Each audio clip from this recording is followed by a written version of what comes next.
Bonjour Mélodie. Bonjour. Bonjour Jonas. Bonjour. Alors, on est dans le jeu de paume, toujours à Villers-Cotterêts pour le Festival des Mets et des Mots, avec deux auteurs. On change. Un auteur, une réalisatrice, on va dire plus exactement. Et alors, il y a un travail entre l'écriture et l'image. Donc Jonas, explique-nous le projet.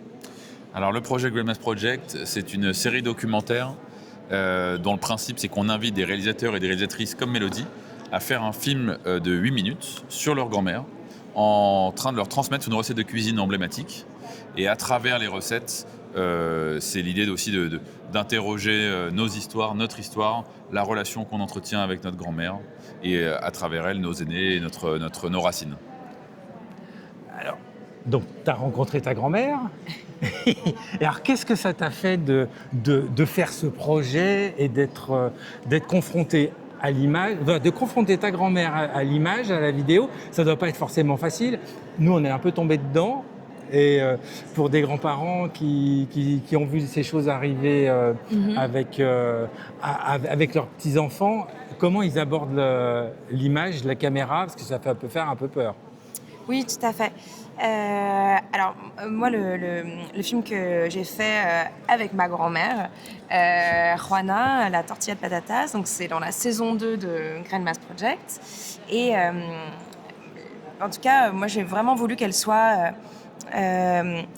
qu'elle se trouve et qu'elle s'implique, et elle l'a fait d'elle-même à chaque étape un peu de production du film. Donc en fait, même au moment où j'ai voulu candidater pour la saison 2, je lui ai demandé, mais du coup, on fait quoi comme recette? Elle me dit, la tortilla, peut-être qu'ils l'ont déjà fait. Donc ça a commencé comme ça, puis après, je lui ai raconté l'histoire, j'ai fait un storyboard voilà, où j'avais dessiné un peu toutes les étapes du film. Elle l'a regardé, elle l'a validé, donc non, elle était présente. Très impliquée. Hein. Très impliquée, et puis celle qui me dit, là, on peut aller filmer à tel endroit. On a fait vraiment ça un peu à deux, en France et en Espagne. Et je crois qu'elle a un petit peu oublié la caméra au bout d'un moment. Elle savait qu'elle était là, mais c'était son moment. Ouais, elle a zappé la caméra qui était autour d'elle. Quand tu filmais, il y avait quelqu'un qui tenait la caméra ou tu avais une caméra fixe donc il y avait une équipe? Oui, tout à fait. Donc il y avait du monde? Oui, exactement. Il y avait une équipe plutôt d'amis très proches que ma grand-mère connaissait déjà. Et voilà. Et moi du coup, j'avais pris cette décision-là aussi pour pouvoir me concentrer sur ce qu'on allait faire à deux avec ma grand-mère et laisser la technique de côté. Voilà, mais chaque film a ses différentes non, mais tout à fait. moyens. Et elle s'est impliquée dans le montage ou pas? Non. Là, le montage, il s'est fait sur elle. plusieurs mois sans elle. Donc, elle l'a un petit peu découvert lorsqu'il y a eu c'était le projection. La projection de la saison 2, elle l'a découvert en tout cas en entier à ce moment-là. Ouais, c'était la surprise. C'était la surprise. Alors Jonas, la gestation de ce projet, ça t'est venu d'où? Ça m'est venu de mon histoire personnelle. Moi, mes 4 grands-parents sont nés à l'étranger, ont vécu à l'étranger. Mes grands-parents paternels en Égypte, et mon père est né en Égypte aussi, et mes grands-parents maternels en Pologne. Et donc, ils sont tous des immigrés réfugiés à Paris à la fin des années 50, avec des parcours différents. Et moi, je suis leur petit-fils, et très tôt, j'ai découvert... j'étais fasciné par cette mixité culturelle au sein de ma famille, et notamment dans l'assiette, parce qu'en passant d'une famille à l'autre, d'une maison à l'autre, les plats changeaient radicalement. Et donc ensuite, quand j'ai fait d'abord de la sociologie à l'université, puis que je suis devenu réalisateur, j'ai eu envie d'abord de faire un film sur elle, mes deux grands-mères, et puis ensuite d'en faire un projet plus participatif, en invitant des cinéastes du monde entier à faire une démarche similaire et rassembler toutes ces recettes et tous ces récits au sein d'une même plateforme. Alors, on peut les voir où On peut les voir sur le site greymassproject.org et sur la chaîne YouTube Grey Mass Project. Oui, on a vu ce matin qu'on y arrivait facilement. On y arrive très facilement. Ils sont disponibles gratuitement, sans géoblocage, dans le monde entier depuis 10 ans. Et comme tu le tiens entre tes mains, c'est aussi un livre de cuisine, voilà, c'est un livre de depuis cuisine. quelques mois. Et il y en a combien Alors, il y a 20 films, Il y a 20 20 épisodes, et dont on retrouve les recettes dans le livre. Mhm. Et j'ai invité d'autres collaboratrices, collaborateurs à participer au livre. Et donc, dans le livre, il y a 57 recettes de grand-mère du monde entier. Donc, on a une photo de famille, on va dire. Il y a derrière une petite présentation, il y a la recette. Et, Un témoignage, du coup, de la petite fille ou du petit-fils. Voilà, des petits-enfants. Et des photos de famille. Donc, ça fait quoi de plonger comme ça sur son passé, hein, sur un passé familial?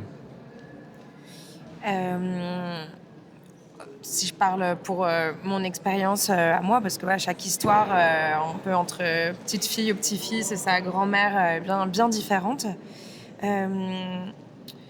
Moi, je dirais plutôt, il y a quelque chose autour de l'hommage, quoi, du moment précieux à passer, que ce soit voilà, quand j'ai fait le film avec elle, quand elle l'a vu, et puis après, comment le film vit encore aujourd'hui. Il y a quelque chose de l'ordre de l'hommage, et c'est un truc ultra important, ultra précieux comme moment à vivre, quoi. Un truc privilégié. En tout cas, moi, je l'ai vécu comme ça avec ma grand-mère. Un moment privilégié où aussi c'était important pour elle, à ce moment-là, d'être pour un peu la première fois la protagoniste de sa vie, quoi, la star de son moment. C'était elle qui était mise en avant, c'était elle qui était mise en valeur.